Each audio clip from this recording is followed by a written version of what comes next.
বৃষ্টি, কি মা? এই দেখো আমি আজকে তোমার জন্য কি নিয়ে এসেছি। কি এটা? তুমি বলো কি, আমি কেন বলবো, আমি তো জানি না।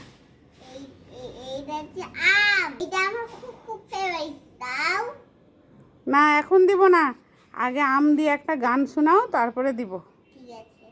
পড়িতে না আম বড়া পিয়ারা কাঁচা লঙ্কা ঝাড় মাখবো কি করে? মাখবো কি করে?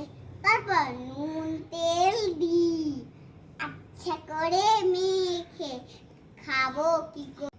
বাহ, খুব সুন্দর হয়েছে গানটা। এই যে নাও তাহলে এবার তোমার আম। দাও। এটা কিন্তু কাঁচা আম, কিভাবে খাবা? আমি যে বললাম যে গানে নুন তেল তেল দিয়ে খাবো, ভালো করে মেখে মেখে খাবো।